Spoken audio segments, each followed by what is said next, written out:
Good morning everyone. আজকে আমাদের শেষ ডে। আমরা সমস্ত কিছু গুছিয়ে গাছিয়ে নিয়ে রেডি হয়ে গেছি, জাস্ট বেরোবো। বৃষ্টি হচ্ছে বাইরে। আর ভাবছিলাম যে আমরা সকালের বাসটাতে যাব, তারপর ভাবলাম যে আমাদের যে বাসটা 1:30 থেকে রয়েছে সেটা করলে কি আমরা পুরো বাড়ির ওখানে গিয়ে নামতে পারবো মধ্যম গ্রামে। তার জন্য তোমরা বাইরে যাচ্ছ কেন? ঘরে আসো, দেরি আছে তো। আচ্ছা, একটু ঘোরাঘুরি করো। তো সমস্ত কিছু রেডি। আর আমি না কোথাও গেলে না চাদর ক্যারি করি, কারণ এখানে যতই পরিষ্কার পরিচ্ছন্ন হোক না কেন আমার একটু কেমন একটা কিনকিন লাগে। তো চাদরটা জাস্ট তুলে দিয়েছি বলে এরকম লাগছে একটু, কিন্তু এটা হোটেলেরই চাদর, পরিষ্কার তবুও। আর পিলো কভার এই যে সুন্দর, একেবারে ফ্রেশ সাফ সুতরা।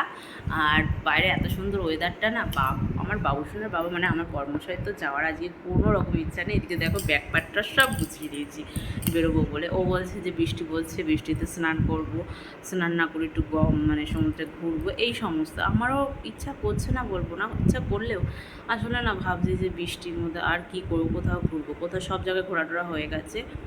এই একটু সময় হয়তো 1-2 ঘন্টা সমুদ্রে কাটালাম, আর তারপর রুমে। তো সেটা করার থেকে আমার মনে হয় চলে যাওয়াই বেটার, এটার জন্যই, আর কিছু না। তো বেশ ভালো লাগছে সকালে উঠে স্নান করা, খাওয়া দাওয়া, টিফিন মানে রুমে অর্ডার করেছিলাম, তো সেগুলো খাওয়া দাওয়া হয়ে গেছে, একেবারে রেডি আমি। দেখতেই তো তোমরা পাচ্ছ এই যে।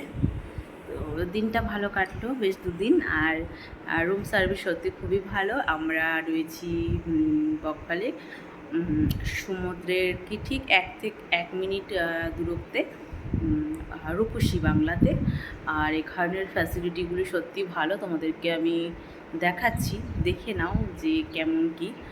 একটু রুম টুর দেখিয়ে দিচ্ছি হালকা ফুলকাভাবে, কিন্তু পরিষ্কার পরিচ্ছন্ন। তোমরা যদি ঘরে অপরিষ্কার কোথাও থাকে বললেই সঙ্গে সঙ্গে কিন্তু রুম সার্ভিস ওরা করে দেয়, কোনো সমস্যা নেই।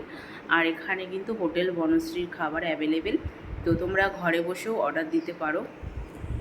তোমাদেরকে দেখিয়ে দিচ্ছি এই যে বনশ্রীর এখানে চাট রয়েছে, সমস্ত কিছু। এটা দুপুরের, এটা রাতের।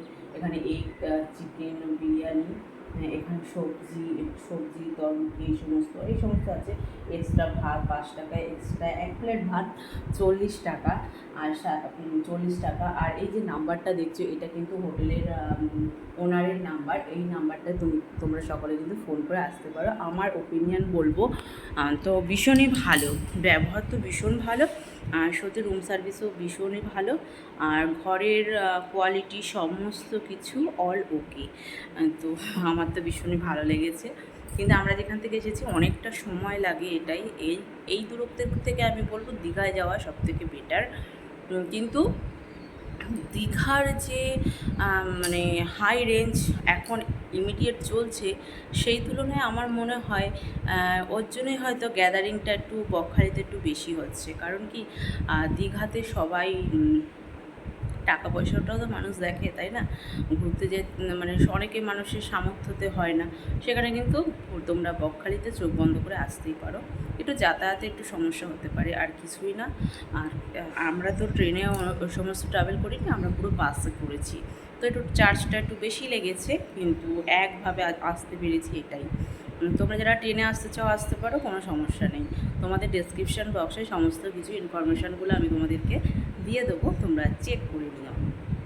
তো এখানেই আমি এন্ড করছি। গুড মর্নিং সকলকে। আজকের জন্য শেষ ব্লগ এটাই, বকখালি ট্যুর।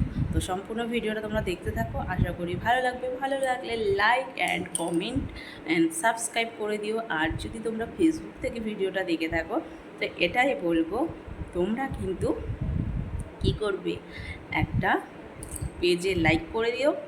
আর ভিডিও দেখছো যারা, তারা কিন্তু একটা কি ফলো করে দিও। তো চলো দেখতে থাকো আমার ভিডিওটা।